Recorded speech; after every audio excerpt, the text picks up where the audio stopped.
여러분 안녕하십니까. 누리PD입니다. 장미 대선. 자, 문재인도 장미 대선이고요. 이번 또한 또 장미 대선이 이제 될 수밖에 없는 그런 상황이죠. 대선 보이콧, 이 운동을 하자라고 하는 그 우파 일각의 목소리가 있지만, 그건 일단은 뭐 다른 시간에 제가 언급을 좀 했고요. 자, 지금 그 대선 일정을 뒤집을 수 있는 힘, 그것이 이제 이 소위 말해서 친윤 그룹, 애국 보수 자유 우파 그룹에서 가지고 있다 그러면은 저는 당연히 이제 그렇게 가야 된다라고 봅니다. 대선 보이콧하고 전국을 혁명적 상황으로 몰고 가는 그것이 필요하다라고 보지만, 현실적으로 그것은 사실 희망 회로 정도가 아니고요. 희망 고문이죠. 희망 고문. 가능성이 사실 없습니다. 없기 때문에 현실점에서는 이제 너무도 이제 좀 가까이 다가와 있는 이 대선에서 이길 수 있는 방정식을 찾아야 되겠죠. 지금 전체적으로 이 대선 관련 기사를 쭉 제가 검색을 해보니까 홍준표 자 드디어 대구시장을 사퇴하고 서울행에 몸을 실었습니다. 과거 50여 년 전에 청운의 꿈을 품고 동대구역에서 기차를 탔다고 합니다. 자, 이번에 또다시 마지막 꿈을 위해 상경을 합니다. 홍 시장 내주 퇴임 인사, SNS에 상세 일정 공개, 이번 주에 이제 퇴임을 하는 거죠. 쭉 이렇게 나옵니다. 탄핵 반대 열정을 차기 대선으로 모아야 한다. 갈등과 분열을 넘어서는 국민 통합의 나라를 세우자. 그리고 그레이트 코리아, 원 코리아, 그레이트 코리아, 이것을 자기가 만들겠다라고 하네요. 조국 근대화와 민주화를 넘어 선진국 시대를 달려온 대한민국이 다시 한번 도약해야 된다. 대한민국 100년 미래를 위한 제7공화국, 지금 제6공이죠. 제7공화국, 선진대국 시대를 열겠다. 사실 우리나라는 지금 말이죠. 산업화, 민주화, 이 양대 세력 간에 끊임없는 대결이 이제 지속되었었는데, 이것을 다 통합하는 어떤 새로운 패러다임을 만들겠다라는 야심찬, 제가 감히 단언합니다. 이걸 만일에 누군가 성공시키면요, 이 사람은 드디어 박정희 대통령급이 되는 거죠. 그렇게 누군가 한다 그러면요. 홍준표가 그걸 할 수 있을까? 어쨌거나 본인은 이런 기대를 갖고 있네요. 이 영상을 혹여 보고 또 홍준표 지지하는 줄을 착각하지 마십시오. 누리PD 채널에서는요, 여러 가지 정치적 이슈 중에 사람들이 이렇게 흥미로워할 만한 것을 이렇게 골고루 보여주고 있는 것이 뭐 어제 오늘 일이 아닙니다. 어떤 한 가지 운동 방향만 계속 이야기하는 그런 채널이 아니에요. 저는 저널리스트라 그랬잖아요. 저널리스트가 한 가지 이야기만 하면 그건 저널리스트가 아니지.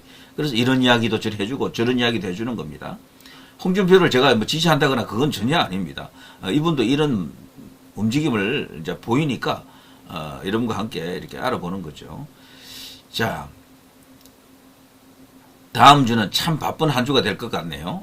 월요일은 꿈은 이루어진다 책 출간하고, 화요일은 퇴임 인사 다니고, 수요일은 대한민국 혁신 구상을 펼치는 제7공화국 선진대국 시대를 연다 책 출간하고, 참 준비도 많이 했습니다. 목요일은 그동안 시정을 감시하고 도와주었던 시의회에 가서 퇴임 인사하고, 금요일은 그동안 같이 일했던 대구 혁신 100+1 대구시청 직원들에게 감사 인사를 할 예정입니다.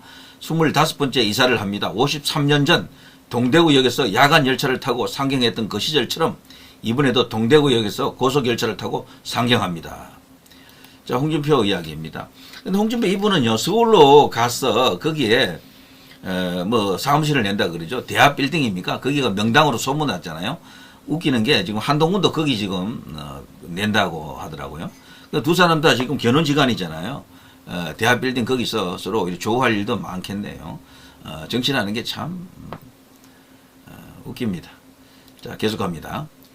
이재명 양자 대결에서 모두 50% 넘었다. 자, 이거는 제가 간단히 보고 넘어갑니다. 지금 현재 여론조사는 의미가 없습니다. 이건 나중에 가면요, 이재명은 떨어지고 소위 이제 반 이재명이 되겠죠. 반명, 이쪽 지지율이 많이 올라올 겁니다. 이 사람은요, 전라도에서 일단 호남에서 인기가 사실 그렇게 높지 않고, 그리고 비호감 지수가 너무도 높기 때문에 사법 리스크도 아직 남아있고, 그 사이에 무슨 또 변수가 터질지 모릅니다. 그래서 이재명은 안 된다라는 그런 어떤 기운이 이제 올라올 겁니다.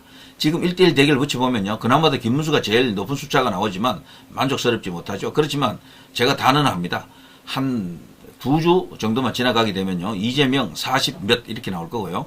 국민의힘 후보도 한 30 몇 이렇게 나올 겁니다. 해볼만 한 수치가 이제, 다가온다라는 거죠. 자, 많은 여론조사가 쏟아졌던데 건너뜁니다. 우파 유튜버들 여론조사 갖고 방송하는 사람들이 많죠. 근데 지금은 의미가 없습니다. 그거 갖고 아무리 과장해봐도 큰 의미가 없을 거예요.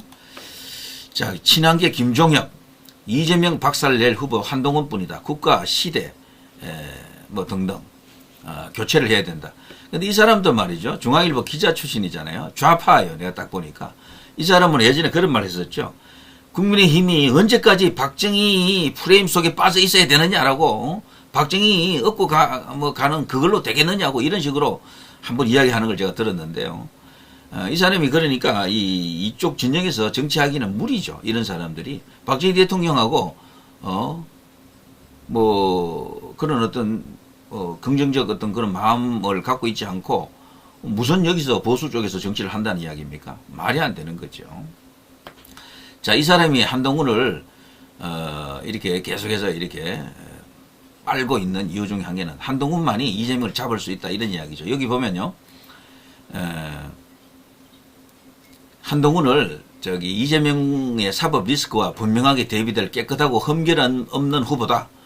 한동훈이 흠결이 없습니까? 이건 가봐야 됩니다. 한동훈은 제가 볼 때요, 아킬레스 건을 갖고 있어요. 그 가족이 전체가 제가 볼 때는 거대한 검증의 대상들입니다. 그 부친, 또 처가 전체가 다 그래요. 그래서 가장 약점 많은 후보일 수가 있습니다. 한동훈은 제 관점에서 보면은. 그리고 중수층이라 그러죠. 중도 수도권 청년이라 그러죠. 여기에서 유일하게 확장 가능한 후보라 그랬잖아요. 그런데 놀랍게도 그동안 여론조사 수십 개 나왔지만 한동훈이 가장 인기 없는 데가 20대입니다. 20대. 30대들도 별로 안 좋아해요. 그리고 2030이 바로 중수층이거든요. 중도 수도권 청년은 바로 2030을 말하는 거예요. 이들이 한동훈을 싫어하는데 무슨 확장력이 있다는 이야기입니까? 그야말로 여기는 잠자다가 봉장 두드리는 소리 하는 거지, 이 친구가. 자, 완전히 새로운 대한민국을 설계한 비전과 식견을 가진 실용적 리더, 뭐 공공선을 앞세우는 헌신의 정치인, 공군 대위 출신의 안보 제일주의자, 헌정 질서를 바로 세울 대한민국주의자 등 뭐 온갖 미사역으로 이제 포장을 합니다만, 그런데 한동훈은 어려운 게 말이죠. 한동훈 같은 정치가 성공하려고 그러면 본진에서 허용을 해줘야 됩니다. 그런데 너무도 루비콘 강을 한 번 건넌 게 아니고 몇 번 건너버렸죠. 그래서 본진에서 완전히 한동훈을 일단 잘라내버렸습니다. 그러니까 지금 국민의힘 안에 있지만 국민의힘 선수로 보지도 않는 그런 시각이 이제 본진의 생각이죠. 그러니까 꿈 깨는 게 좋겠다라고 생각합니다. 이번에 사실 출마 안 하는 게 나아요, 한동훈은. 자, 홍준표, 한동훈, 껄끄런 동거, 대권 명당, 대합빌딩, 캠프 추진. 이거 참 웃기는 일이죠. 여기서 둘이 좀 만나는 일도 가끔 생길 것 같아요. 자, 아무튼 이게 이제 정치입니다. 자, 대합빌딩 여기가 명당으로 소문난 곳이죠. 여의도 대합빌딩. 여기 지하 4층, 지상 12층 규모의 여의도 대합빌딩은 정치권에서 대표적인 선거 명당으로 꼽히는 곳. 1997년 고 김대중 전 대통령, 2012년 그때는 박근혜 전 대통령 여기서 이렇게 캠프를 꾸렸다라고 합니다.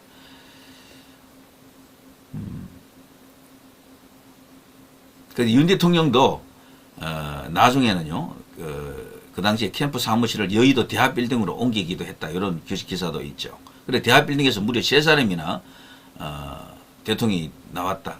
이 밖에도 대합빌딩을 거쳐간 정치권 인사는 수두룩하다. 이명박 전 대통령의 외곽 조직도 대합빌딩에 사무실을 차렸고 김무성 전 새누리당 대표가 당대표에 오를 당시에도 캠프를 대합빌딩에 차렸다. 그래서 그야말로 명당은 명당이네. 이 두 사람이 여기 선점했네요. 자, 이런 기사들. 자, 파면윤 사저정치 본격화, 차기 보수 후보 킹메이커 노릴 수도. 지금 가장 큰 관심사 중에 한 개가요. 윤 대통령이 과연 누구를 점지하느냐라는 겁니다. 여러 가지 썰이 있습니다. 그 가운데 하나가요. 원희룡 썰이 있습니다. 원희룡을 밀 것이다라는 썰이 하나 있고요. 제가 이제 설명은 안 하겠습니다. 또 다른 하나는 홍준표 썰이 있습니다. 홍준표 썰. 요거는 벌써 원희룡 썰과 함께 오래전부터 있었던 이야기고요. 예전에 김건희 여사는 오세훈, 윤석열 대통령은 홍준표, 이런 이야기도 사실 떠돌았죠. 이제 그런 카드라가 하나 있고요. 제3의 카드 썰이 있습니다. 제3의 카드 썰. 저는 그 제3의 카드 썰이 누군지는 모르겠습니다. 그런데 인터넷 커뮤니티에서 가끔 이야기를 이렇게 하는 걸 제가 보고 있는데, 전환길? 2030을 규합하기 위해서 전환길? 이런 말도 있고, 어떤 경우는 한덕수 이야기도 일부 있는 것 같고, 그런 것 같습니다. 김문수 이야기는 아직 없는 것 같아요. 자, 뭐 그런 것 같고. 자, 이런 뉴스도 나갔습니다. 킹메이커로서 과연 누구를 밀 것인가? 저는 제가 바라건대 지지율을 쭉 살펴보면서 늦게 될 사람에게 가장 큰 어떤 그 득표를 갖고 올 사람에게 마지막에 힘을 실어주는 게 좋다라고 생각하죠. 미리 하는 것보다는요. 자, 김문수 시민단체 출마 촉구에 나라 이렇게 가서는 안 돼. 입당은 봐서 하겠다. 아직도 국민의힘 소속이 아니더라고요. 물론 장관을 하기 때문에 뭐 그랬을 수가 있는데, 예전에 또 한때 그 자유통일당에도 몸을 담았던 적이 있죠. 그래서 현재는 무당파입니다. 현재로서는. 근데 이분이 근데 출마는 할 것 같아요. 예전에는 돈이 없어서 출마를 못했던 적이 있는데, 지금은 우파 그룹에서 가서 출마를 종용하고 있죠. 여기 보면요, 자유민주시민연합 등 김 장관을 지지하는 외국 시민단체가 모인 시민단체, 시민사회단체 연합이 김문수 장관 자택 근처에서 대선 출마 선언 촉구 기자회견도 열었고요. 만일 출마 안 한다라든가 출마 못 한다라는 상황이 오면은 난리가 날 겁니다. 아스팔트 우파 혹은 외국 시민사회단체 이 모두가 지금 들고 일어날 거예요. 그렇게 되면은.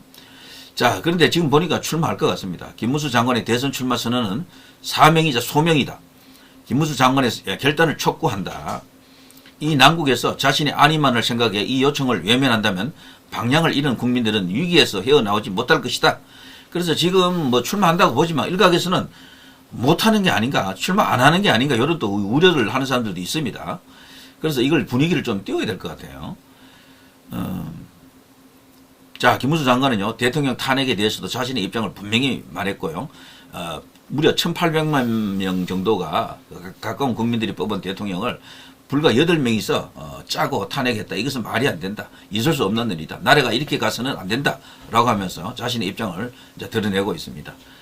윤 대통령과 손을 잡고 가고 싶은 마음이 있는 것 같고요. 이 김문수 장관은 윤 대통령뿐 아니고 박근혜 대통령과도 관계가 원만해질 수밖에 없고, 그리고 이명박 대통령과도 관계가 좋은, 그래서 두루두루 여러 가지 어떤 조합을 이끌어낼 수 있는 카드죠. 그리고 범보수 메인스트림 본진에서 지금 가장 많이 선택하는 인물이고요. 이제 이런 사람 중심으로 가게 되면은 중도도 화답을 합니다. 자꾸 중도가 따로 있는 것처럼 이야기하는데, 김문수 장관이 완전히 이제 이 범보수 쪽에서 진짜 우뚝한 깃발이 되는 순간 중도도 보수 쪽에 김문수가 완전히 이제 자리 잡았네 싶으면 오게 되어 있습니다. 너무 걱정 안 해도 돼요. 중도 이야기는. 중도를 공략할 수 있는 사람이 딱 정해져 있는 건 아닙니다.